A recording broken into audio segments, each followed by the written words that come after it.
Essa cena, se ela passasse batido, seria preocupante. Eu, geralmente, quando eu vou dormir, eu gosto muito de dormir rindo. Antes de dormir, desopilar o fígado, sabe? Assim, tem um pouco de preguiça de ver ator muito vaidoso. Não existe tempo. Tempo é uma palavra que não cabe. E eu não tenho mais muita vontade de fazer novela, por exemplo. Eu queria ter mais fogo. Tem tudo que não pode. E aí é bom pra cacete.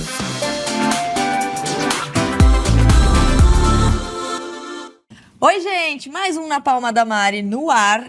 E quem é o nosso convidado de hoje é um cara que eu sou muito, muito fã. E é um cara que vem, na verdade, também levantando muita discussão, muito destaque nos últimos dias por causa da terceira temporada de Bom Dia, Verônica. Só se fala nisso, pessoal. Você abre o feed do Instagram ali, aparece alguém elogiando a terceira temporada de Bom Dia, Verônica, série da Netflix. A gente já recebeu Tainá Miller aqui no Na Palma da Mari, uma entrevista incrível, inclusive. Tá aqui no YouTube CNN Pop também. E agora a gente tá com Reinaldo Gianecchini. Que prazer ter você aqui. Super prazer estar aqui.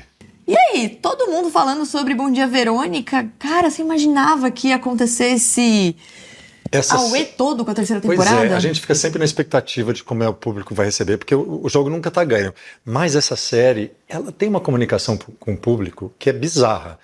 Tem fãs e as pessoas aguardam ansiosamente, assim. E é difícil de você manter o sucesso de uma temporada, ter uma segunda e chegar numa terceira, né? As expectativas são sempre gigantes, então eu fico sempre apreensivo, cara, como é que vai ser? E aí quando você solta e a galera tá vindo junto, deixam comentários e aí marcam a gente no Instagram, tá realmente uma confusão gostosa de ver, assim, de muito barulho, né? Muito barulho. Se você ainda não assistiu, Bom Dia, Verônica é uma série da Netflix com 3 temporadas. Conta a história da Verônica, que é a personagem da Tainá Miller. Ela é uma policial que começa a investigar crimes ali de violência contra a mulher. E aí você olha pro Gianni, assim, fofíssimo, querido. Qualquer lugar que ele entra, ele ilumina o ambiente. Mas aí você assiste Bom Dia, Verônica. E assim, você é uma pessoa que, desculpa, é muito difícil acompanhar o Matias na série. É tipo, socorro, que pessoa horrível. Ele é terrível, né? E o mais louco é que existem muitas pessoas como ele, né? A série faz essa denúncia sobre o abuso, principalmente sobre abuso na mulher, né? Abuso contra a mulher, mas é um abuso também, fala de um abuso em amplo aspecto. E o Matias, nesse sentido, ele é um grande abusador, né? Ele usa do poder espiritual dele, ele usa da fé das pessoas, Eu acho terrível isso, uma das coisas, além de abusar da filha e das mulheres, que é uma coisa terrível, mas esse abuso no geral, né? Abuso de poder, abuso da espiritualidade, né? Você tem uma responsabilidade gigante sobre as pessoas que você interage, né? Então, quem peca nisso, eu acho um karma terrível, assim. Matias realmente é um cara que vai arder no fogo no inferno, eu acho.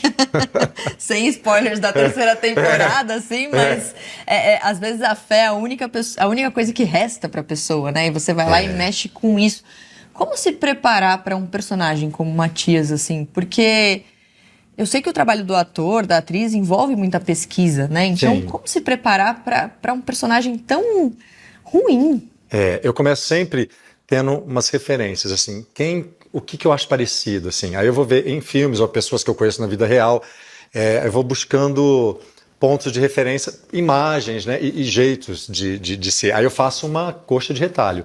Eu pego um jeito, de repente, de um líder espiritual que eu conheço, uma fala mansa, uma respiração, pego uma atitude de um outro que eu vi ali no documentário, que tem um olhar esquisito. Enfim, eu vou fazendo uma coxa de retalhos, mas a grande preparação, e principalmente no caso da série, vem com o diretor. O nosso diretor, o Zé Henrique Fonseca, ele é muito atento, tem um ouvido maravilhoso e muito parceiro. Ele joga muito junto e ele, não, vamos pra cá, vamos testar isso, testa um monte de coisa. Então, a gente não fez muito ensaio, não tivemos muita preparação.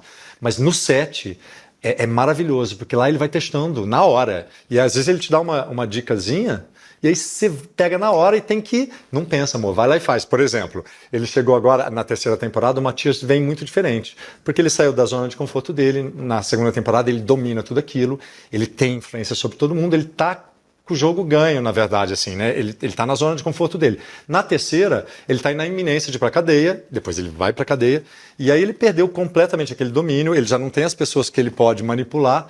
Então, quem é esse cara agora? Tinha que ser diferente. Aí o Zé falou assim, quando eu cheguei ali pra gravar, ele falou, olha, vou te dar uma dicasinha, assim, pensa que o Matias tomou um remedinho, tá alterado, tá fora da casinha. Gravando, pá! Eu não tive nem tempo de pensar. E aí eu fui numa loucura dele, né? Ele tá meio descontroladinho ali, tá? E aí a gente vai buscando, e aí eles falam, não, tá muito, ou tá menos, dá pra ir mais, dá pra ir mais, dá pra ir mais, dá pra ir mais. E aí eu gosto desse jogo com o diretor, eu gosto de diretor que dirige ator. Porque por incrível que pareça, parece óbvio, mas nem sempre o diretor, porque o diretor tem que dirigir toda a cena, os técnicos, o câmera, falar com o fotógrafo, é muita coisa, é um grande maestro. E às vezes alguns diretores esquecem do ator no sentido, confiam demais. Eu não gosto que confie em mim. Não confie em mim, não. Me dirija, porque a gente não tem noção, às vezes, do que está imprimindo. Sim. A gente faz uma coisa, mas o diretor está olhando lá no monitor. E às vezes ele fala, isso aqui acho que não imprimiu tão legal assim. Eu acho que pode ser mais certeiro se a gente for por outro lado. Aí nesse ponto o Zé é ótimo. Ele fez muito a gente testar coisas. E eu adoro isso.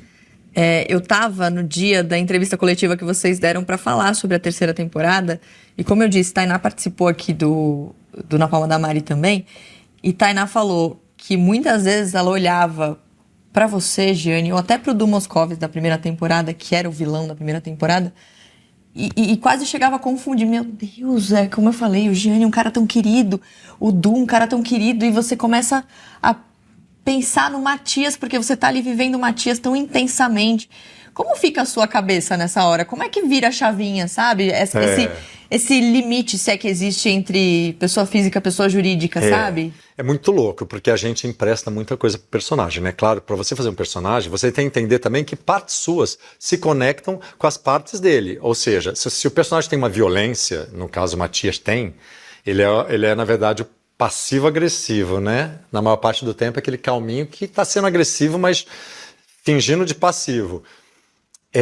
Você tem que buscar dentro de você, uma violência parecida, que não seja com base nos mesmos fatos, né? Por exemplo, eu nunca matei ninguém, mas da violência eu conheço, todo mundo tem tudo dentro da gente. A gente tem a nossa violência, a nossa raiva. Então você tem que buscar uma conexão com aquilo. E aí, eu não sou aquele tipo de ator que chega no set tomado por uma força já e não fala com ninguém e já tá na maquiagem tomado, se concentrando. Eu sou o oposto disso. Eu chego leve, falo com todo mundo, quero saber como é que foi ontem, blá. Clima super legal, divertido. Quando eu entro aí eu ponho o figurino, já começa a mudar uma respiração. E aí quando eu entro no set, no cenário do personagem, aí eu começo o exercício de concentrar, de entrar mais para ali dentro e cavucar as minhas coisas. Aí, tudo bem. Aí a gente vai para um lugar que são energias que a gente acessa, né? Trabalhar como ator é isso, é acessar energias. E é importante desacessar depois, porque eu não levo também personagem para casa. Às vezes fica difícil, porque se você trabalha o dia inteiro trazendo uma angústia, uma raiva, uma irritação. Cara, quando termina, eu já me peguei assim, fiz uma novela que eu fazia um cara terrível também. Cara, eu ia embora do estúdio, assim, eu queria brigar no trânsito. Porque eu tava naquela energia, assim. Aí eu falei, calma. Aí eu tinha que ou tomar um banho, geralmente eu gosto de tomar um banho de mar, ou tomar um banho mesmo no chuveiro e respirando. Mas eu faço, hoje em dia, essa chavinha virada muito rápido. Porque eu acho muito maluco também quem fica conversando demais com o personagem. Apesar de, quando a gente tá fazendo uma obra tão tensa e densa como essa, você não abstrai muito daquilo. Por exemplo, Bom Dia Verônica, eu fico muito sem dormir quando eu estou fazendo. Por quê? Porque, primeiro, o trabalho criativo é louco, né? Porque assim, as cenas são muito boas. O personagem é muito complexo. Então você já começa, você não dorme, porque você fica pensando o que você pode colocar, tendo mil ideias. Depois você vai para o set, vive tudo aquilo. Depois, no outro dia, na hora de dormir, você fica revivendo o que você viveu no set, no dia de hoje, e pensando no dia de amanhã, que tem mais um monte de cena para fazer. Então, realmente, a cabeça não para. E aí é difícil de dormir, mas é diferente de você estar com a energia do personagem. Eu acho que mentalmente a gente fica preso naquele trabalho. O trabalho criativo, ele pede toda hora que você investigue, né? E eu gosto disso. É muito cansativo, assim, Bom Dia Verônica é um trabalho que realmente cansa, porque não tem como você sair de lá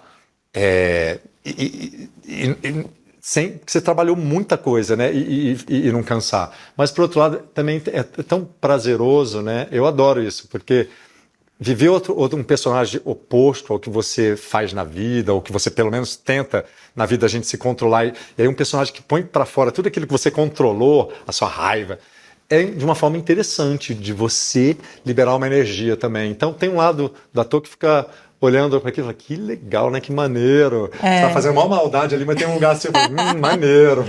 Uma cena desafiadora. Vocês postaram recentemente, eu imagino que exista agora a sensação de trabalho concluído com sucesso depois, né, que a temporada foi ao ar. E eu vi que vocês postaram fotos, vocês do elenco, se abraçando. Fotos para mostrar mesmo como que essa conexão foi construída, né, nos bastidores, que também é um processo que muita gente não conhece. Sim. Como foi esse momento? Por que é importante acontecer isso? Cara, essas fotos que eu postei foram dia número 1, quando a gente pela primeira vez se reuniu e aí olhou um no olho do outro, e a nossa preparadora, que é a Malu Vale, muito legal, ela começou a dar exercício para a gente improvisar, mas assim, não tinha nem texto, improvisar nas energias que você vai criando. E aí começou a rolar umas coisas já muito fortes. Imagina, todos os personagens são dodóis, né? Todos do universo da violência, da dor, todos passaram por traumas lá atrás, né? E a gente tinha que ter isso muito claro dentro da gente, apesar de que a história não explica tanto, nesses só 3 episódios, mas dentro da nossa cabeça a gente tem que estar mais ou menos com a gênese, com a história dos personagens, o que eles viveram no passado, mesmo que não vai mostrar, a gente tem que entender que relação era minha com o Rodrigo, esses homens que viraram todos abusadores, mas o que eles passaram lá atrás para virarem esses abusadores? Claro, eles foram abusados também. Isso foi a primeira coisa que eu falei com o Rafa Montes, né, o autor. Eu falei, cara, a 3ª temporada tem que contar um pouco por que eles viraram abusadores. Tinha um passado lá, um Monsenhor, bom, explica mais ou menos, mas na nossa cabeça tinha tudo lá. Então, quando a gente se juntou e começou a conversar, começaram a vir um pouco de energias, assim, a gente brincando de viver um passado. Por exemplo, quando eu olhei para o Rodrigo, eu comecei a imaginar que passado era esse dos dois, que tem tudo ali, né? Tem afeto, tem admiração, tem raiva, tem medo, tem abuso. Os dois também se abusavam, né, em alguma forma, e eram abusados. Então, tudo isso, em algum lugar, tem que estar impresso. No caso, tá ali na 2ª temporada, tem uma cena minha com o Rodrigo muito forte, que a gente tentou passar tudo numa cena só, de um passado, mesmo sem falar tanto sobre ele, né? Então, esse dia do primeiro dia foi muito especial para mim, porque é tão bonito, né? O trabalho de ator é bonito, cara, assim, quando a gente junta uma galera disponível, que tá ali se jogando e trocando, e a gente falando sobre coisas tão profundas e acessando a nossa vulnerabilidade também para entregar isso pro personagem. É bonito demais. E aí eu tô falando de um time maravilhoso, né? Rodrigo, Maitê, Tainá, Clarinha, que foram as pessoas que a gente mais fez. Atores muito entregues, muito comprometidos, né? Muito queridos, amados, assim, colegas que eu admiro demais e que uma convivência muito legal. Eu percebi que quando você conta um pouquinho sobre a história, você se segura para não dar spoiler. Porque é isso, quando o Gianni chegou aqui, eu queria falar com ele sobre a 3ª temporada, a cena tal, só que tem gente aqui nos bastidores que ainda não assistiu, então a gente respeita quem não assistiu e tenta não dar spoilers. Então a pergunta que eu vou fazer agora, você que já assistiu a 3ª temporada vai entender do que eu tô falando, você que ainda não assistiu vai ficar com mais vontade de assistir, que tem uma cena que começa e escala muito rápido até chegar ali no final dela e acontece algo que eu não posso dizer o que é. Como foi fazer essa cena pra você? E mais do que isso, as pessoas estão falando muito sobre ela. Vocês esperavam que isso ia acontecer? Cara, eu esperava que, no mínimo, é uma cena que não pode passar batido, no sentido assim, ela é muito surpreendente, ela tem vários desdobramentos, a cena, né? E implica em muita coisa, a cena. Bom, essa cena, quando eu recebi, eu pulei, eu estava lendo à noite, né? Pulei da cama, assim, falei, que cacete de cena é essa? Primeiro, assim, muito feliz, falei, que oportunidade de fazer uma cena como essa, que presente, assim, que foda. Aí o segundo sentimento foi, caraca, como é que eu vou fazer isso? Não só eu, como é que a produção vai fazer esse tipo de cena? E aí, eu estava te contando meio que os bastidores, né? É o tipo de cena que você, enquanto não faz, você não dorme. Porque é muita responsabilidade, é muito difícil, não só para mim, para o Rodrigo, como para toda a equipe, para o diretor, para todo mundo, para o cara do efeito especial. É uma cena que mexe com toda a equipe, todo mundo tem que estar numa excelência de trabalho para ela acontecer. E aí, aconteceu que, enfim, essa cena foi feita em 2 dias, 2 madrugadas, era uma cena noturna, né? E aí, no dia que estava marcado para a gente fazer, eu acordei com febre, acordei assim, sem me mexer. Falei, meu Deus, como é que pode acontecer isso? E eu não queria falar para cancelar a cena, porque isso envolve também muita coisa.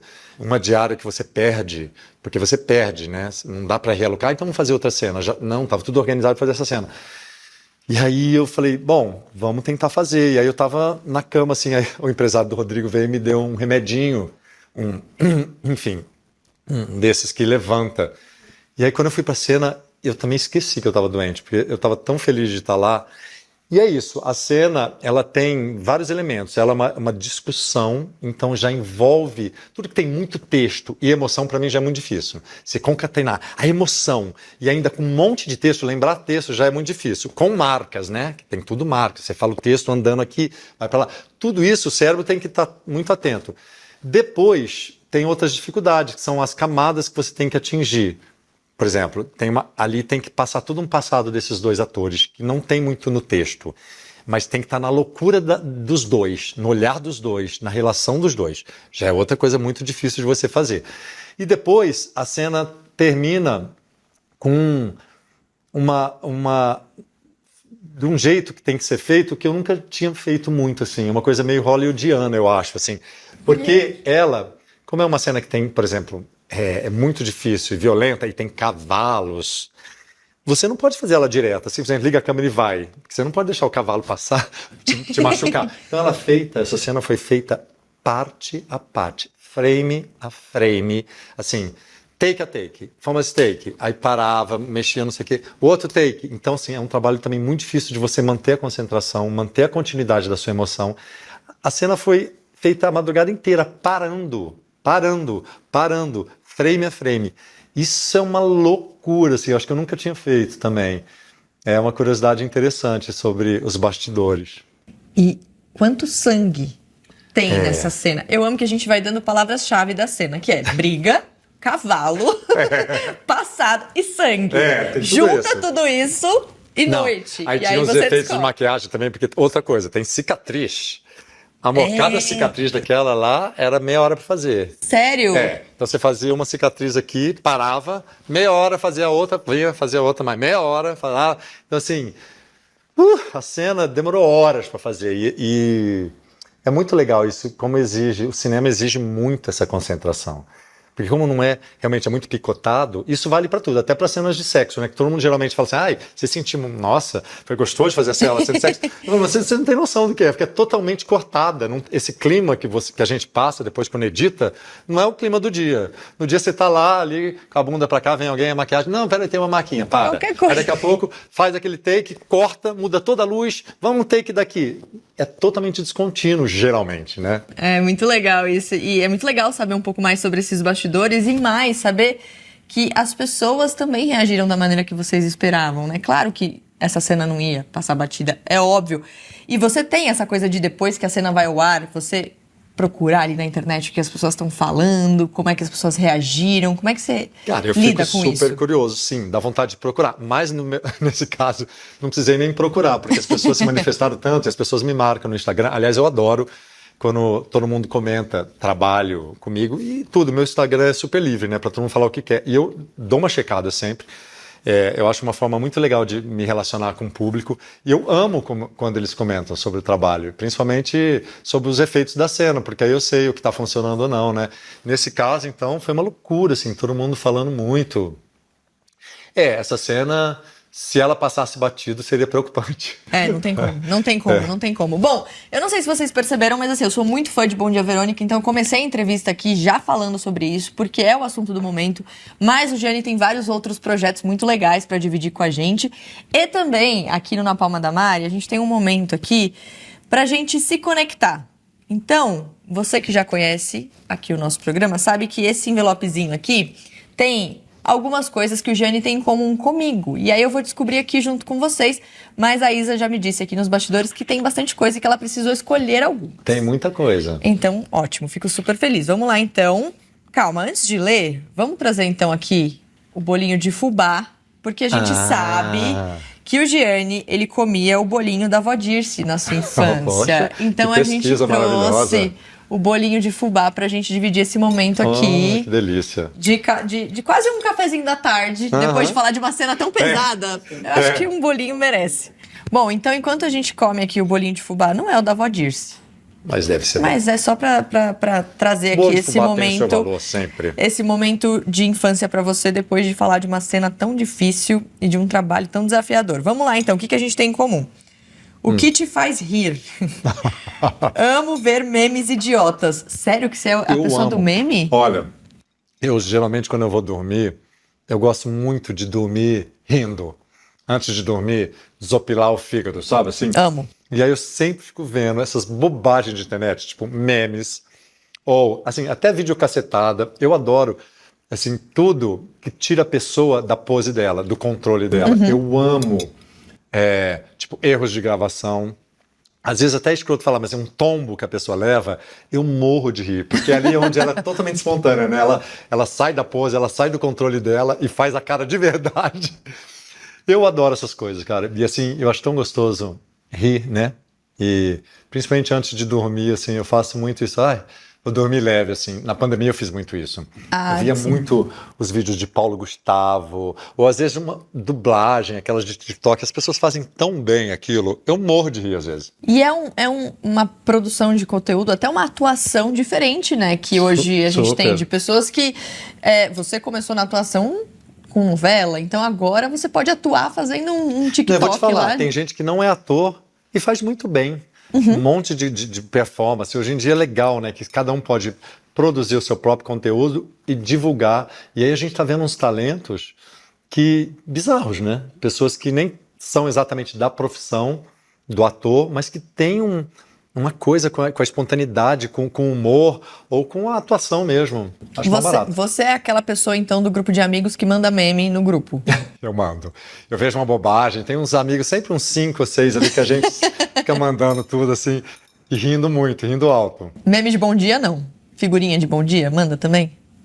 Figurinhas também muito. De bom dia. De bom dia, de bom dia. Dia da avó. Não bom dia, Verônica, de bom dia. Bom dia, Verônica também, mas não, o bom dia da avó. De bom dia, Verônica. Não, de bom dia, não. Aí já entra naquele território da chatice dos grupos, né? Não, tem que dar bom dia e boa noite, não dá, gente. Não tem tempo pra isso. Ai, maravilhoso. Tem figurinha sua? Entre o seu grupo de amigos assim? Tem, de vez em quando mandam. É? Eu tenho uma figurinha que eu amo. De colegas, né, principalmente. Tem uma da Cláudia Raia que eu amo, que quando eu vejo alguém falando alguma coisa ou emocionado demais, ou fazendo drama demais, eu sempre mando essa figurinha, que é uma Cláudia fazendo assim, tipo... É maravilhoso. Ó, introvertido. Já me fizeram essa pergunta porque eu sou uma pessoa introvertida. Como faz pra você ser jornalista na frente das câmeras sendo uma pessoa introvertida? E aí eu jogo pra você agora. Como atuar sendo introvertido? É muito louco, porque você sabe que a maioria dos atores que eu conheço é introvertida ou tímido. Eu acho que é por isso até que usa essa profissão como uma válvula. Tipo, põe uma máscara de um personagem para poder se expressar ou poder vencer a timidez, né?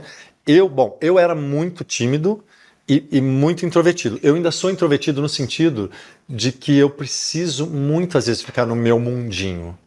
Eu tenho um lugar meu que eu preciso sempre estar voltando. Um lugar do silêncio, um lugar para eu refazer minha energia. Mas hoje em dia eu não sou mais tão tímido, como você pode ver, eu falo pra caramba.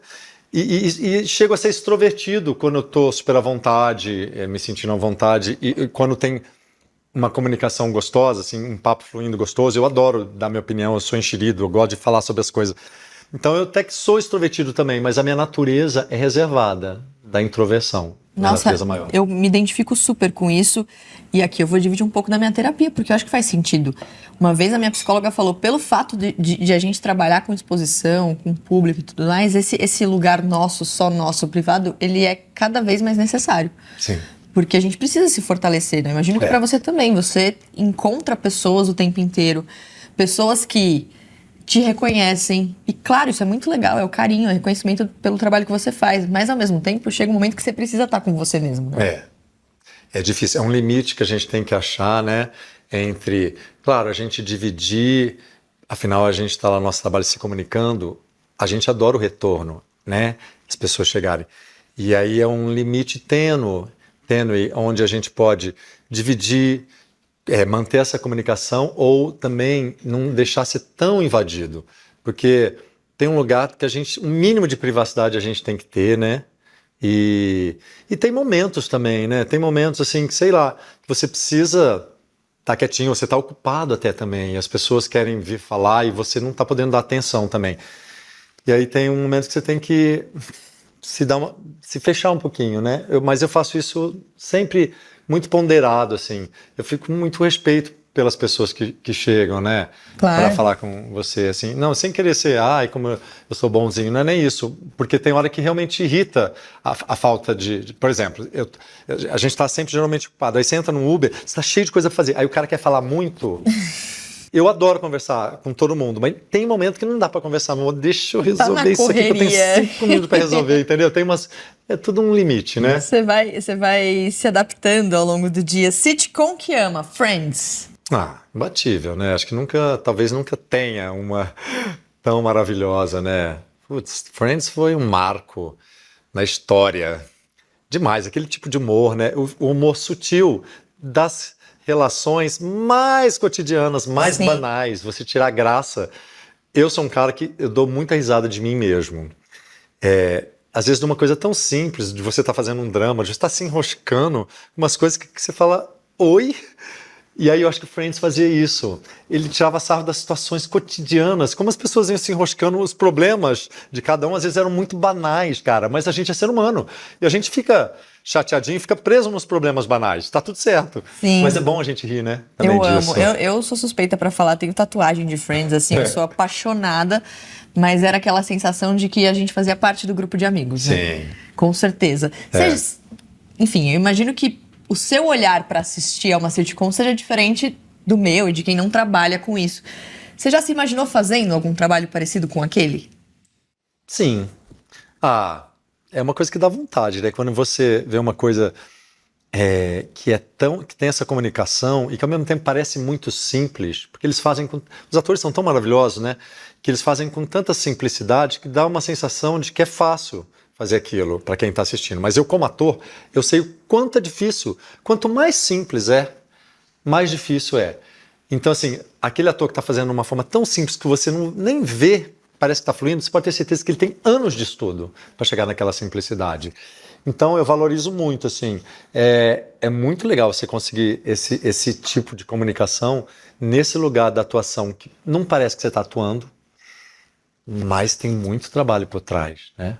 Quem foram os seus atores e atrizes de inspiração, assim, lá atrás, quando você começou? É tão difícil de falar né? Aqui no Brasil a gente tem tanta gente, né? E eu tive muita sorte, porque de cara eu já comecei trabalhando com as feras todas. Eu fui nos primeiros anos, assim, já tendo encontros tão maravilhosos na minha vida, né? Comecei com Marieta Severo, com Vera Fischer, Tony Ramos, depois fui para Raul Cortez, Fernanda Montenegro. Já foi, assim, uma escalada muito rápida de todos os meus ídolos, pessoas que eu cresci assistindo. E é muito gostoso, né? Assim, eu adoro ver o trabalho de um bom ator, né? E assim, eu depois convivendo, mais legal, eu passei a admirar mais também o ator que não é só bom e gênio, mas o ator que é generoso. Isso é uma coisa que me chama um pouco da atenção, porque você pode ser um gênio, pode ser maravilhoso, mas você pode fazer aquilo numa vaidade extrema, que vai acontecer o seu trabalho, porque você é genial, mas quando você faz com generosidade, eu acho que a arte vai para um outro patamar. Eu acho que ela chega em lugares dentro das pessoas tocantes, assim, e eu gosto de ver ator generoso, e tenho um pouco de preguiça de ver ator muito vaidoso. E acontece. Acontece muito. E me distancia quando eu vejo. Mas esse é um olhar também muito meu, que estou dentro ali, né? Talvez o público não perceba tanto. Eu percebo, às vezes, quando o ator sai do chão, sabe? Ele tá entregando uma coisa que é além do resultado que ele espera. Eu acho que ele está se doando para a obra, para a comunicação com as pessoas, porque ele quer contar ali. É muito mais do que você ir para a cena autocentrado, querendo arrasar. Que é muito o que acontece. Porque assim, a responsabilidade da gente é muito grande. Quando você pega, por exemplo, essa cena que eu falei, é gigante. Se você for pra cena pensando, meu Deus, eu preciso arrasar, e essa cena tem um potencial para eu ganhar um Oscar, por exemplo, para mim, no meu caso, eu acho que já perdeu. Quando você vai para caramba, eu quero tirar o máximo dessa cena, porque eu acredito que essa cena vai tocar as pessoas, que vai ter aqui uma comunicação, que as pessoas vão ficar emocionadas, que vão parar para refletir, ou que vai causar uma... Isso que eu chamo de generosidade, quando você está querendo entregar e não está pensando em arrasar. E outra coisa, o ator que está muito autocentrado querendo arrasar, ele geralmente não contracena. Ele está pensando já, o que eu vou fazer? E aí, para mim, a atuação não é sobre isso. A atuação está no outro, está em escutar o outro, está no que o outro vai te trazer, para aí sim você vai fazer. Então não tem como eu pensar o que eu vou fazer exatamente. Claro, a gente estuda tudo, mas na hora da cena, eu vou jogar o jogo que o ator está propondo também, que o diretor também. E aí é isso, você se desprender de toda essa sua vaidade de querer arrasar, está na presença. Isso foi uma das coisas que eu estou focado, é meio recente para mim. Porque eu tinha tanto medo de não dar conta como ator, que eu estrei muito verde, fui muito criticado. Então a responsabilidade sempre foi gigante quando eu ia em cena, de não dar conta. E eu ficava muito autocentrado. E aí eu vi o tanto que eu não estava tão pronto para troca, para ouvir o colega e para poder estar relaxado. E aí quando eu comecei a entender isso, não racionalmente, mas aqui, nesse relaxamento, o meu trabalho de ator foi indo para um outro lugar. E até o prazer veio. Porque eu acho que atuar tem que ter muito prazer, você tem que se divertir. Você pode estar lá fazendo a maior maldade, é o que eu te falei, mas por trás você tem que estar se divertindo de estar jogando com essas energias todas, né? E de estar contracenando com o outro. E é um exercício você chegar nesse lugar da diversão e da presença. Você já deu várias entrevistas falando sobre o começo da sua carreira, você ficou muito conhecido por causa de Laços de Família, e já deu entrevistas dizendo que às vezes voltava chorando para casa por causa da crítica das pessoas. Realmente deve ser muito difícil nesse começo, ainda mais você, como você disse, você começou com grandes nomes ali, não só em Laços de Família, mas em várias outras produções. Você lembra de algum conselho desses gigantes, assim, que você ouviu e que te ajudou muito naquele começo?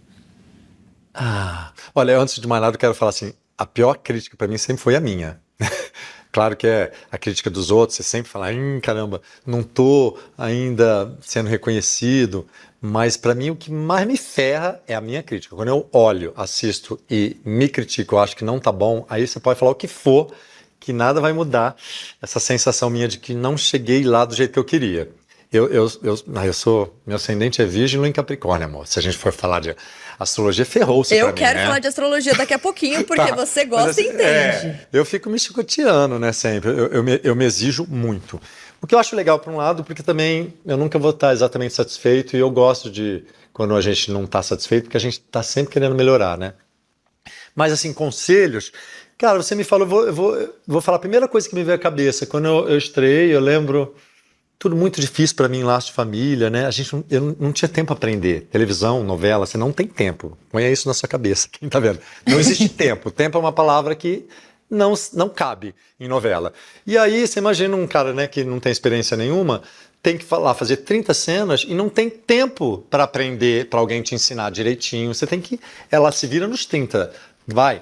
Então, eu lembro que o Tony Ramos foi muito paizão para mim. Ele falava...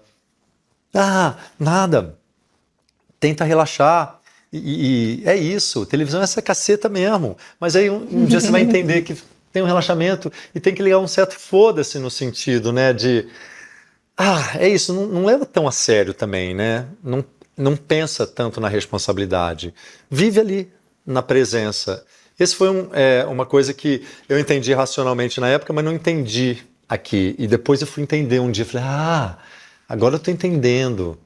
É isso, é a presença, né? E faz todo sentido, é isso. Quando você fez Laços de Família, a gente está falando ali de 2000, né? Então, 2000. Assim, a figura do galã, ela era uma figura muito valorizada, né? Era a história do galãzão, da novela, o mocinho e tal. E você entrou com essa figura. Você acha que essa figura foi desconstruída ao longo do tempo? Hoje existe ainda o galã? Ou hoje essa janela se abriu um pouco mais? Eu acho que existe o galã, sempre vai ter, né? A gente vive num país de novela, né? Onde o melodrama sempre foi a nossa referência cultural para a grande massa, né? Então, o galã tem muito a ver com isso, né? Com o melodrama, eu acho, com o folhetim. Não sei, quando eu penso em galã, por exemplo, para mim, assim, penso em galã, vem os mais antigos, em Tarcísio Meira, porque naquela época era só o que tinha, assim, né? A gente só via novela. E aí esses caras eram gigantes nessa coisa do galã, tinha uma influência gigante assim nas pessoas, né? E aí eu acho que eu vim numa época que ainda, realmente, como você falou, ainda se valorizava muito essa coisa do galã. Depois, eu acho que com o advento de vir as séries, a gente sai tanto só do esquema da novela, essa coisa do galã existe ainda, mas ela é mais pulverizada um pouquinho. Até porque o galã hoje em dia também não é só aquele mocinho, né? Existe o galã meio mais torto, que comete erros, né? Essa questão, o mocinho acho que as pessoas, a dramaturgia contemporânea tem entendido que o mocinho também, o legal é ele ser multifacetado, assim, e ter todos os lados dele, né? Ele também erra, ele não é aquele no pedestal demais como era antes, né? Mas assim, eu não tenho problema de vestir essa coisa do galã. Eu até sou grato, assim. Mas eu também cuidei muito que a minha carreira não ficasse só nisso, né? Eu sempre fiz muito novela e teatro. Eu sempre intercalei novela e teatro. Fiz muito menos cinema e por isso que eu estou gostando muito dessa fase atual. Assim, eu não tenho mais o contrato com a Globo. Isso me permite uma liberdade agora para escolher assim, realmente o que eu quero fazer, porque eu não estou preso num contrato, né? E eu não tenho mais muita vontade de fazer novela, por exemplo. E aí até esses dias saiu uma matéria falando, como se eu estivesse criticando a novela. Eu não estou criticando, assim, eu sou muito grato por ter feito novela 22 anos da minha vida. Eu acho a novela muito legal. É que como eu já fiz 22 anos, eu queria testar outras coisas. E a linguagem do melodrama também, que é aquela coisa, sempre tudo, as emoções muito explícitas, tudo muito marcadinho. Também eu tenho vontade de investigar uma outra coisa, uma interpretação mais sutil, que, por exemplo, as séries oferecem isso. Então eu estou amando, já que eu não fiz muito cinema, e a série fleta com cinema, né? A série é muito esquema de cinema. Eu estou gostando de também agora adentrar um pouco mais nesse mundo das séries e sair um pouco do melodrama, sabe? Fazer uma coisa mais sutil, que não seja tão assim mastigadinha para massa, né? Vamos voltar para a história do signo? Porque você também já chegou aqui e é muito engraçado que quem curte signo enfia o signo em qualquer discussão, qualquer história. Porque eu sou isso, porque eu sou aquilo. Faz um link. Você curte muito, então? Cara, eu sou curioso, né?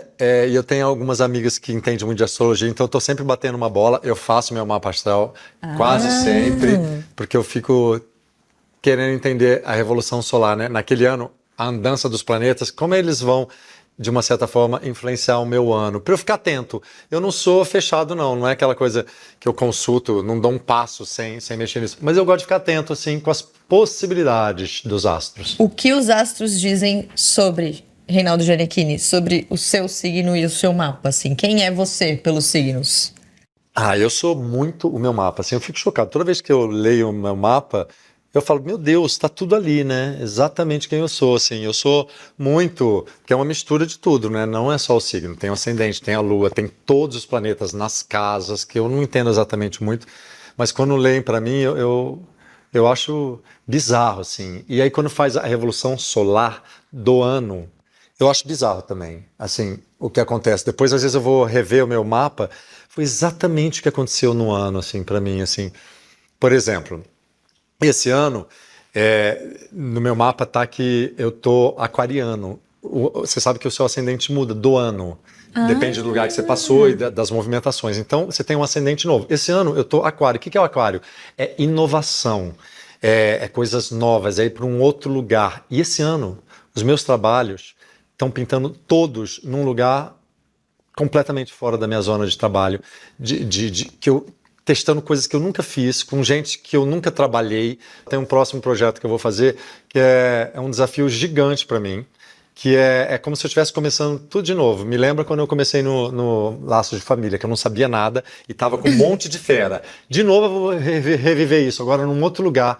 Mas é isso, esse ano está sendo um ano de inovação. Eu estou querendo também trabalhar com outras coisas, assim, sabe? Produzir, que é uma zona que não é do meu conforto, assim, nunca fiz.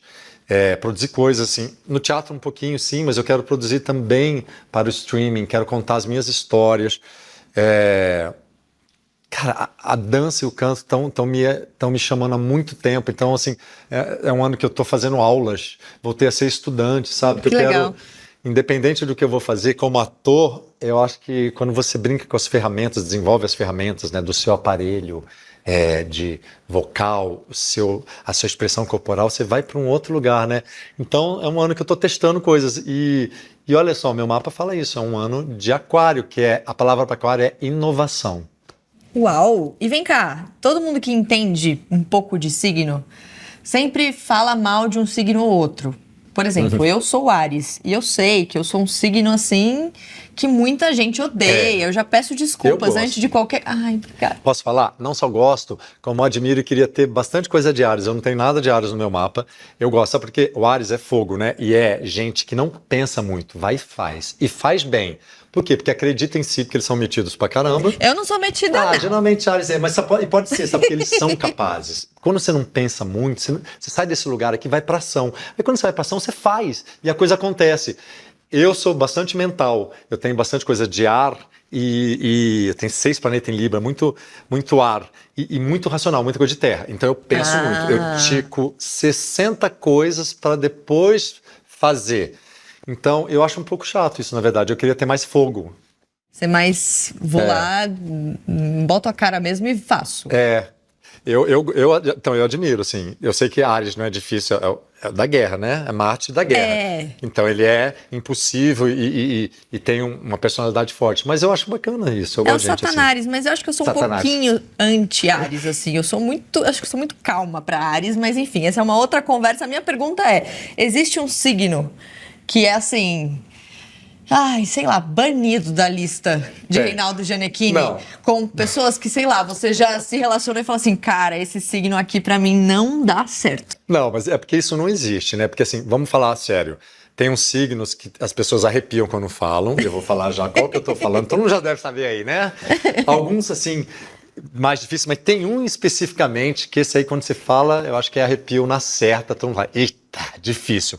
Mas aí eu tenho que falar que todo signo, e como tudo na vida, tem os dois lados. Tem um lado muito bom de quem, por exemplo, tem uma consciência para aquela energia do signo, vai longe. E o lado ruim dele é muito ruim também. E quem não está muito consciente vai para esse lado ruim, aí fica insuportável de conviver. Como tudo na vida tem os dois lados, então não dá para satanizar nenhum signo. Até porque também ninguém é um signo só, né? O mapa você tem um monte de coisa. Mas é claro que eu estou falando do signo mais difícil, que é o quê? Gêmeos. Mas aí eu não posso falar mal, porque inclusive eu fui casado com uma geminiana, que é a Marília, é a mais geminiana de todas, e aí tá onde eu aprendi a gostar do lado bom de Gêmeos, que é muito bom também, né? Gêmeos é super inteligente, da comunicação, é engraçado, é do prazer da vida, quer sorver um pouco de tudo, não quer focar em muita coisa, mas quer fazer tudo, e aí são pessoas que têm uma alegria de viver. Eu acho que também isso é um exemplo, eu quero trazer isso para a minha vida. Aí tem outro lado que é super difícil, né, que você dorme com uma pessoa, acorda com a outra. Como conviver com essa dualidade que a gente já tem, todo mundo tem, mas que o geminiano abusa, né, amor? Ele abusa é quase um bipolar. Mas o universo vem e te entrega uma pessoa geminiana na sua vida para você aprender. Não, aí eu só atrás geminiana. Aí vamos falar então de Tainá Miller. Assim, olha, ano passado eu estava trabalhando, quando eu vi, era só gente de Gêmeos. O meu diretor era a Tainá. E aí eu acho muito engraçado no processo criativo, por exemplo, de trabalhar. Por exemplo, a Tainá vai fazendo a peça, a Tainá tem um processo caótico, que é a cabeça do geminiano, que não para, uma mente muito ativa e faz um monte de coisa, e às vezes não anota. Eu tenho meu lado virgem e capricórnio, que é pé no chão. O que acontece? Eu preciso organizar a cabeça, eu preciso escrever, eu sou todo certinho, apesar que eu dou margem para flexibilidade para jogar junto, mas assim, eu preciso estar com a cabeça organizada. Eu não funciono no caos. E aí a Tainá super funciona. E aí quando a gente vê, dá super certo. A gente tem jeitos diferentes de chegar no processo criativo, mas quando eu vejo ela dentro daquele caos, fazendo tão bem, eu falo, que danada, né? Que legal, que bom a diferença. Né? As pessoas são diferentes, isso é maravilhoso. Isso é maravilhoso. Você é aquele cara da planilha, então? Eu sou, então, não sou engraçado. Eu não sou desse nível de organização. Por exemplo, o meu armário não tem que estar com as roupas todas, com a cor certinha. A minha casa é um pouco bagunçada, até o dia que eu falo, chegar, parou, que hoje eu vou lavar essa louça toda, eu vou empilhar essas roupas e vou pôr. Nesse ponto, eu preciso de vez em quando fazer isso, mas não no meu dia a dia. No meu dia a dia, eu preciso estar com a mente organizada. Eu tenho que estar, por exemplo, eu sou aquele louco que até nas férias organiza, assim, das 8 às 9 eu faço isso, tomo café da manhã das 9, não sei o quê. Por quê? Porque se eu quero fazer um monte de coisa, eu geralmente quero fazer um monte de coisa na vida, se você não organiza, você não faz. Tudo bem, você pode deixar um pouco solto e com margem para flexibilidade. Você se programa, chega na hora e fala, quer dizer, não fluiu para isso, não vou fazer. Eu sou desses também. Tem hora que eu aborto a missão, mas eu tenho que primeiro estar organizado na cabeça, senão eu piro. Mas é muito chato, né? Eu falo, por que eu sou assim, cara? Eu entendo. Eu ponho a culpa no Virgem. Eu boto tudo na conta do Virgem com Capricórnio. Eu já entrei numa discussão uma vez, vê se você tá comigo do meu lado. Você tá numa viagem e você planeja aquela viagem. Eu sou aquela pessoa que faço a planilha da viagem. Segunda-feira a gente vai Claro. de horário a tal horário aqui e tal, não sei o quê. E eu entrei numa discussão uma vez com a galera que tava viajando comigo, que era, deixa um espaço pra viagem te surpreender. Eu falei... Não, mas então, eu deixo também. Mas primeiro eu preciso organizar, porque senão você não faz as coisas. Meus amigos me chamam de Estelinha Barros, né? Então eu falo, que Estelinha tem pra gente hoje quando eu viajo? Eu adoro viajar com amigos. E aí sempre, que Estelinha programou? E aí muitos pegam no meu pé, porra, mas você programou tudo, né? Eu falei, gente, isso aqui é só uma base pra gente ter. Tudo bem, vamos abotar, mas se vocês querem fazer tudo isso, não dá pra acordar às 10 da manhã. Então, café da manhã às 8. 8h15 eu deixo. Então, assim, mas. Nossa, a gente ia se dar super bem viajando. Eu sou aquela que abre a cortina na cara das pessoas e falo, gente, vamos. Depois Demorou. a pessoa fala, não deu tempo, né? Claro. Você vai ficar ali de moleza? As pessoas não sabem viajar. Não sabem. Não sabem viajar, tem que aprender muito com a gente. Você falou, né, que esse ano, segundo os astros, eles estão dizendo que você tá flertando muito com dança, com canto, e tem a novidade agora do musical Priscila, Rainha do Deserto. Você vai fazer uma drag queen. Eu sou muito louco, né? Mas graças a Deus que eu sou louco. Eu aceitei. É um lugar totalmente fora da minha zona de conforto, né? Uma coisa que eu não domino. E eu vou estar do lado de gente gênia fazendo. Mas eu tô nessa fase da minha vida que eu quero experimentar. Eu quero me divertir, eu quero aprender. Né? Então eu super topei, e aí vai também de encontro com o que a gente falou, essa coisa do galã, que eu gosto de ter vivido sempre esse galã, mas eu procurei sempre, de uma certa forma, achar uma alternativa para isso. Eu sempre fiz no teatro papéis que não eram exatamente do galã, e aí vamos falar então que eu vou fazer uma drag queen, que é um super desafio, né? Assim, aí o desafio não para, né, amor? Quando a gente está falando de musical, é um desafio eu cantar, porque eu canto mais ou menos no chuveiro, mas cantar no musical é um preparo bizarro. Eu tô estudante, todo dia lá vou tentar dar o meu melhor para aprender. Dançar, aí a gente está falando de níveis de dificuldade, né? Não é dançar só, é dançar num salto 15. Uau! Que é uma drag. Então, assim, o nível de dificuldade é gigante, mas só não é maior do que a minha vontade de inovar. Ponto pro meu mapa astral que fala que esse ano vai ser da inovação. E estou muito feliz, assim, estou me sentindo como se eu estivesse lá atrás mesmo em Laços de Família, quando eu resolvi fazer uma coisa muito difícil, que eu não tinha experiência, mas que eu queria muito aprender. De novo, eu quero aprender e eu quero muito a ajuda dessa galera ótima, que me receberam super bem, essa turma toda. E bora lá, né, me divertir, assim, e os números musicais são incríveis, as músicas são incríveis. Eu quero que a diversão seja muito maior do que o peso da responsabilidade de fazer isso. E a preparação para fazer uma drag queen? Ah, amor, eu tô correndo atrás que eu já começo no prejuízo, porque, como eu disse, a galera já tá muito preparada. Então, eu tô fazendo tudo que você possa imaginar para aprender. Para, primeiro, ter o mínimo de preparo físico para isso, né? Porque são músculos, né? Cantar são músculos, dançar são músculos que nunca foram tão ativados. E aí, de repente, agora eu tenho que falar assim, amor, não temos tempo, corpinho, me ajuda. Eu tô me virando, mas aí entra o meu lado da disciplina, meu lado que eu te contei, que é isso, na força da vontade. Vambora. A gente tá super ansioso pra ver isso acontecer, vai ser demais. Oba, eu também. Vai ser demais. Vamos lá, a gente tem aqui algumas perguntas pra conhecer um pouquinho você mais. Nosso ping-pong, assim, responde o que vier à cabeça. Vamos lá, um hobby que as pessoas não imaginam que você tenha.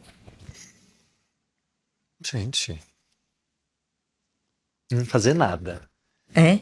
Isso é uma coisa que eu acho que só com a maturidade você consegue ficar deitado no meu sofá olhando pro teto, mas no máximo com meus cachorrinhos. Isso para mim já é muito, porque esse nada é tudo.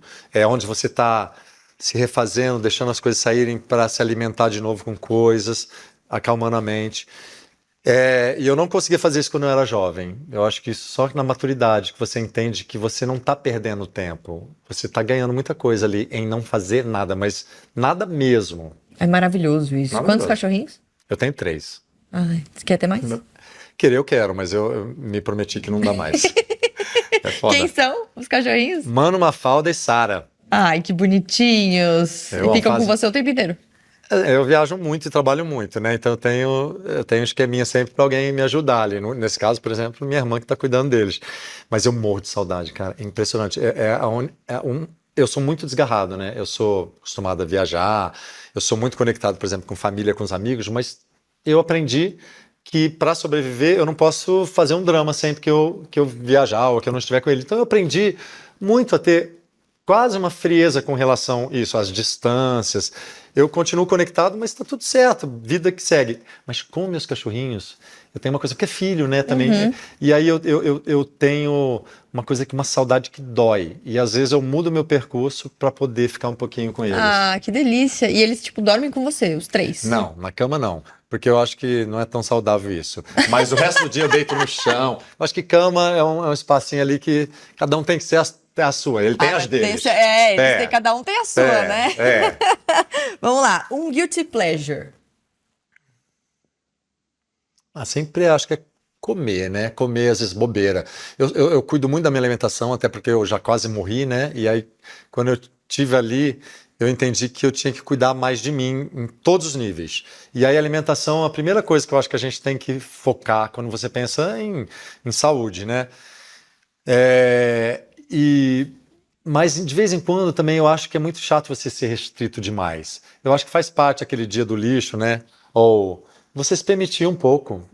Às vezes tá com muita, eu sigo muito assim, às vezes está com muita vontade, faz. Porque também a vida não pode ser tão levada tão a sério. Às vezes, para tudo na vida a gente tem que dar uma sujada, sai um pouco do que é corretinho, sabe? Até para você valorizar depois o que é corretinho. Sai um pouco, vê como é que é não estar tão corretinho na alimentação, vê o que causou no seu corpo. Então eu faço um pouco isso, assim, e comer é fogo, né? Porque, cara, tem umas coisas que são deliciosas, que fazem mal pra caramba, mas são deliciosas pra caramba, gente. E a gente tá aqui nesse plano, a gente tem que viver as coisas gostosas também. Você tem muito a energia de alguém muito saudável. Então eu quero saber o que é o chutar o balde de Reinaldo Gianecchini. Comer uns churros, gente. Que coisa mais absurda que os churros, que é fritura, açúcar. O que mais que tem ali? Aí tem doce de leite, tem lactose, tem tudo que não pode.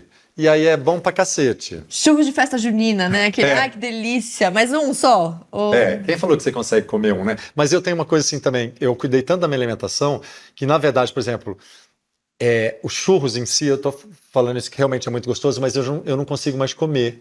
Porque eu entrei num lugar... Por exemplo, o açúcar, e eu, por exemplo, sou filho de diabéticos, eu tenho que olhar para o açúcar muito, eu estou sempre no limite de ser pré-diabético nas minhas taxas, acho que o meu corpo está se recusando, então aquele açúcar demais, brigadeiro, doce de leite, churros, não passa mais, graças a Deus, não tenho vontade mais. O paladar vai amadurecendo de certa maneira, né? Eu acho que tem uma hora que é isso, se o corpo está pedindo muito, eu vou lá, por exemplo, carne, eu gostaria de comer menos carne, eu já fiquei anos da minha vida sem comer carne vermelha e anos na vez sem comer carne nenhuma. Meu corpo, eu não consigo sobreviver muito, depois de falta proteína, tudo bem, aí eu teria que ter uma alimentação vegana, mas muito focada em trazer as proteínas que eu não consigo. Assim, como eu faço muito exercício, meu corpo não dava muito, eu ficava sem proteína no corpo. E aí eu comecei a comer as carnes de novo. E aí tem uma hora que, por exemplo, que eu tenho muita vontade de comer, e aí eu respeito. E aí tem hora que meu corpo não. Então, assim, eu ouço um pouco o meu corpo. Eu acho que todo mundo devia fazer isso, porque a alimentação é muito individual, né? Por exemplo, o Sim. brócolis é muito legal para todo mundo, mas pode ser que você tenha uma relação negativa com o brócolis. Ele pode ser que ele te cause uma inflamação, porque acontece. Então, você tem que ver, no seu caso, o que seu corpo gosta ou não, né? Você falou sobre a sua alimentação e você também já disse numa entrevista que o fato de você ter tido contato com a morte, como você disse, foi quase que um turning point na sua vida, assim. Como foi essa experiência? O que mudou em você, além da alimentação? É difícil ainda realizar todas as fichas que foram caindo depois dessa experiência, né? De chegar nesse lugar onde realmente amanhã pode não existir mais. É muito louco, né? Porque se a gente pensa assim, que amanhã não vai existir mais, o hoje, o que eu estou fazendo hoje? Eu estou dando realmente importância a umas coisas tão idiotas, assim, sabe?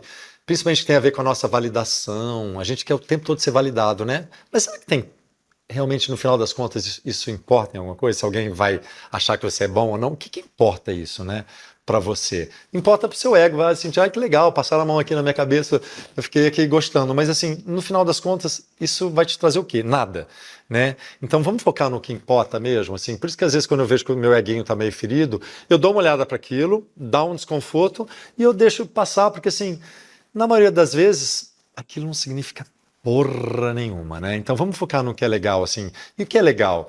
A gente focar na presença, na troca, no, sei lá, sabe, de viver a vida com verdade. Isso é uma das coisas, talvez, a maior ficha.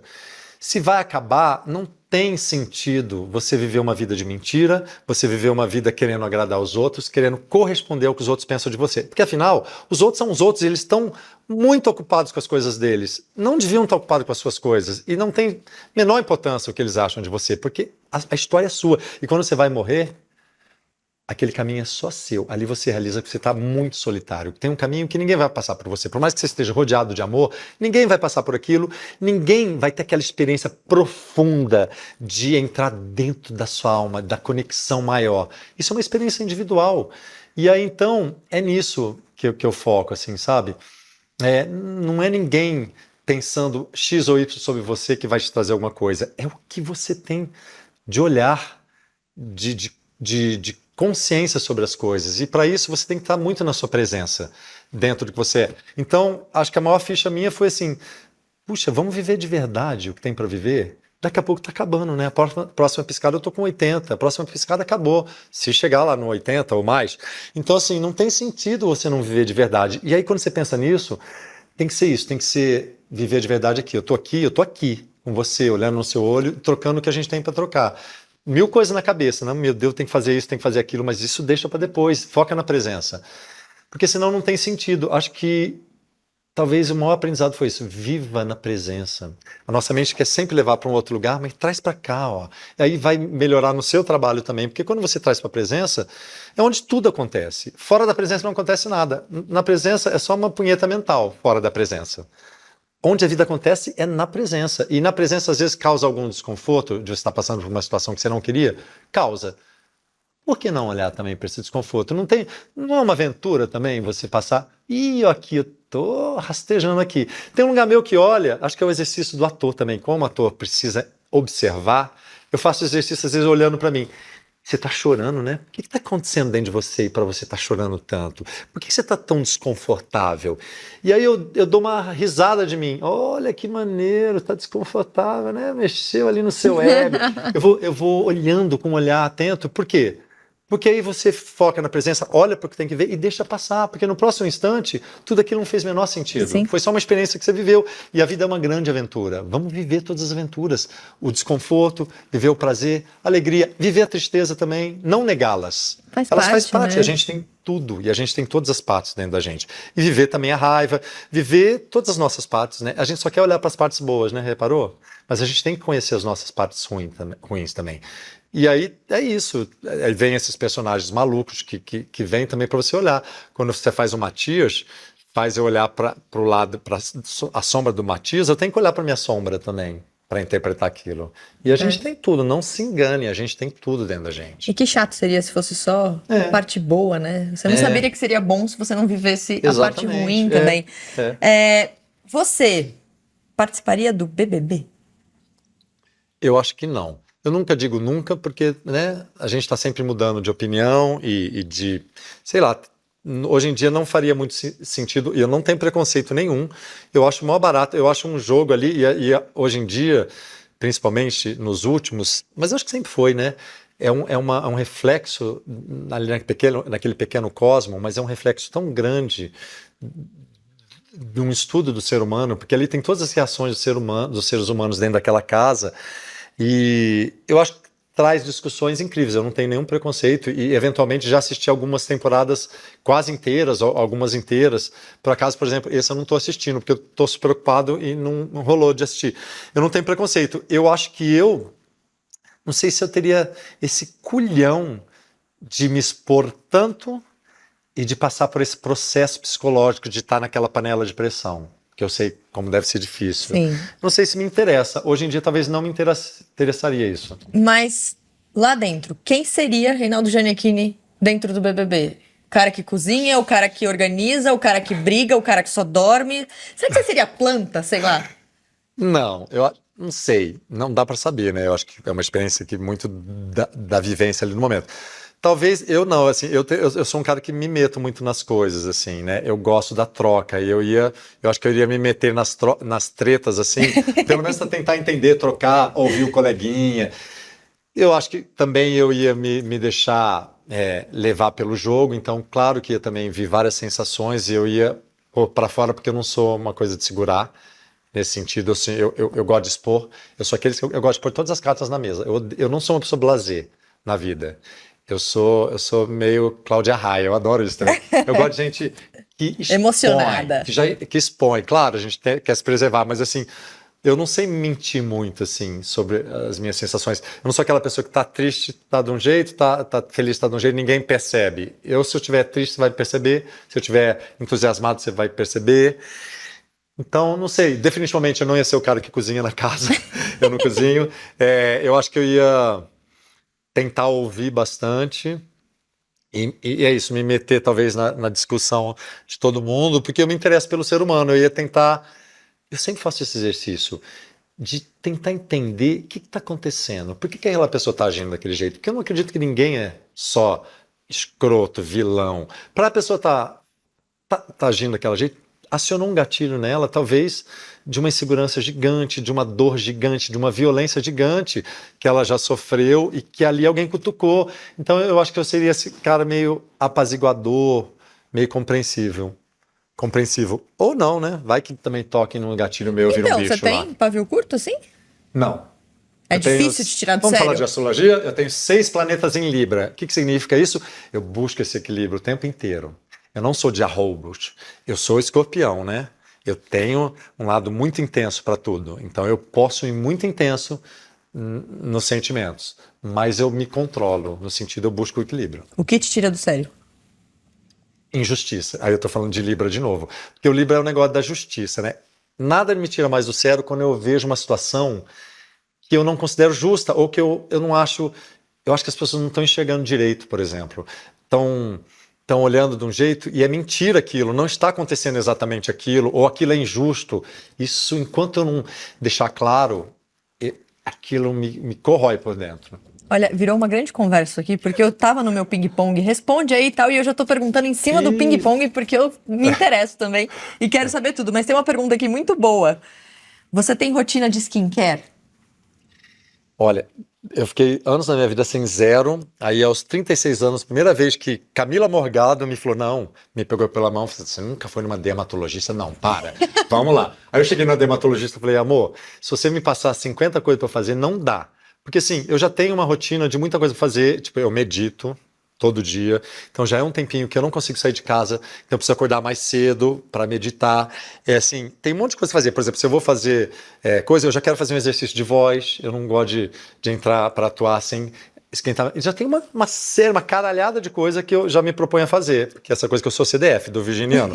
Então você imagina um skincare com 1000 coisas. Então assim, eu não tenho, mas depois dos 36 anos eu comecei a entender que a gente tem que se cuidar um pouquinho, que não dá pra ficar tomando sol pra caramba, sem se cuidar. Aí virou assim, uns cuidados mínimos que eu tenho, mas assim, que duram 2 minutos. Eu já acho, por exemplo, fio dental, já acho uma coisa que Grila, cara, todo dia você vai escovar o dente, tem que dar uns 10 minutos ali pra você passar um bom fio dental e escovar o dente. Já é um cuidado com a saúde ali que demora, né? Você É, imagina passar 10 cremes. Não, meu cuidado é bem básico, em lavar o rosto, hidratar e protetor solar. de manhã e à noite. De manhã no banho, à noite antes de E dormir. quando lembra também, né? Não, fora não, mais Joguei que o isso. verde aqui, ó, pra ver se você caía.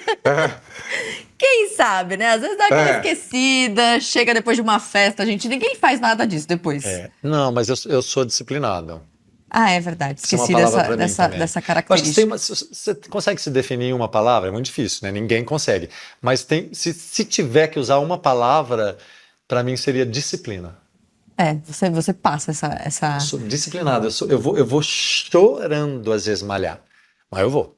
Porque assim, eu penso assim, vai ter um dia que você fala, que delícia, vamos malhar? Claro que não vai ter esse dia. Não tem um dia, você vai ter sempre cansado, ou vai estar querendo sempre assistir uma série na televisão, ou vai querer dar um beijo na boca, e você fala, pô, malhar agora? Mas se você não incluir, se você não tiver disciplina para incluir, você não vai nunca. Porque não é uma coisa que você quer fazer exatamente. Aí quando eu vou lá, movido pela disciplina, às vezes na força do ódio, eu vou e eu começo a malhar e vou. E aí termino e falo, putz, ainda bem que eu vim, né? Com aquela endorfina toda maravilhosa. Mas é isso, na base da disciplina. A gente te conheceu um pouquinho hoje aqui, mas eu queria saber como você acha que os seus amigos te veem. Você falou um pouco da viagem, né? Que você é o disciplinado e tal, não sei o quê. Mas quem é o Gianni na roda dos amigos, no grupinho do WhatsApp, assim? Uma palavra que eu ouço muito para mim, dos meus amigos ou até conhecidos, as pessoas falam, você me passa muita calma, tranquilidade. Eu acho curioso isso. Então, talvez porque eu busco esse equilíbrio realmente, eu não sou de grandes arroubos de personalidade, mas eu sou zero calmo. Eu sou um cara super ansioso e eu sou um vulcão por dentro. Tá sempre muito, parece que vai entrar em erupção o tempo inteiro. Então eu sou zero calmo. Mas é que eu trabalho um pouco, assim. Eu tenho minhas válvulas, por exemplo, para minha ansiedade. Eu sou uma família, minha família, todo mundo é uma questão séria de ansiedade. E aí eu fiz meu mapa genético, tá tudo lá. Eu tenho a tendência a se bobear, ter quase pânico. E aí o que acontece? A minha sorte é que meu estilo de vida, faz eu lidar bem com isso. Por exemplo, eu sou um cara que medito, eu sou um cara que vou malhar, então acho que exercício para mim, na verdade, é a melhor dica, assim, para tudo isso, para ansiedade, tudo. No exercício você já põe muita coisa para fora. E aí você consegue dar um equilíbrio para sua energia. E aí outra coisa é que eu coloco muito no meu trabalho coisas para fora. E como o trabalho da ator é acessar energias e desacessar, eu faço muito esse exercício. Põe para fora, depois deixo a energia sair. E aí isso tudo me tira desse lugar, da super ansiedade desse vulcão. Por passar essa sensação de ser calmo, você é o amigo que os amigos procuram para pedir conselho? Muito. Sabe, isso também, isso é outra coisa, verdade. Talvez a minha característica maior. As pessoas me acham confiável. Isso eu estou falando por causa dos meus amigos que falam isso. E eu percebo muito, porque as pessoas realmente se abrem muito comigo. Às vezes não é nem amigo, é conhecido. Em 5 minutos de conversa estão comigo contando as coisas mais cabeludas. Mas sabe por quê também? Porque eu não julgo. Isso é uma outra característica minha. Eu sou um cara que não julgo. Você pode me contar a coisa mais cabeluda sua, eu vou adorar ouvir, porque eu acho muito curioso como o ser humano é complexo. Quem sou eu para te julgar se eu me acho super complexo também e a minha cabeça é louca, louca, louca? Eu sou louco pra caramba, minha cabeça é muito aberta para tudo. Então eu não consigo me colocar sempre numa gavetinha, do certinho, papapá. Então quando eu vejo uma pessoa louca, eu acho muito legal. Porque e aí como eu não julgo, as pessoas sentem muita vontade de contar as coisas para mim. E eu realmente sou curioso para entender como é que se faz umas coisas, né? Você põe para fora umas loucuras suas. Eu acho muito barato. Aí entra em todos os territórios, a gente está falando de sexualidade também, que as pessoas são muito caretas, né? Então encaretando cada vez mais. E eu adoro ver uma pessoa louca. Ou uma pessoa que lida muito bem com a sexualidade, que é muito aberta. A gente está entrando essa geraçãozinha, é muito legal, né? Nesse sentido, assim. Eles são muito mais abertos, não tem mais questões que a gente tinha, que a nossa geração. Eu acho mó barato, assim. E aí eu ouço muito encantado, assim, com as possibilidades de você ser quem você é com a sua complexibilidade, né? E sem ser julgado. Ah, é demais. Inclusive, você falou, se você me contar alguma coisa, eu já pensei em 1 milhão de coisas pra contar pro Gianni e vou usar essa deixa agora pra encerrar a entrevista, porque agora o que eu quero contar pra ele, eu não posso contar pra vocês, gente. Vamos ficar aqui tricotando. Agora que ele falou que ele gosta de ouvir, que ele não julga, então eu vou usar o ouvido de Gianni aqui pra gente conversar um pouquinho mais nos bastidores, mas amei te conhecer um pouco mais. Eu Que prazer também. e parabéns por Bom Dia Verônica e pelos projetos futuros também. Obrigado, me convide sempre, que eu quero sempre vir aqui bater esse papo com você. Com certeza. É isso, gente. Na Palma da Mari, todos os episódios no YouTube, CNN Pop. A gente já recebeu aqui grandes nomes. Tainá Miller, Gabriel Leone, também Babu Santana, Ingrid Guimarães, Vanessa Camargo, Rodrigo Góes e muito mais. Semana que vem tem mais. Eu posso contar com quem? Não. A Verônica não deixou eu contar. Então vocês vão ter que acompanhar aqui. Quinta-feira, 8 da noite. Eu espero vocês. Um beijo. Beijo!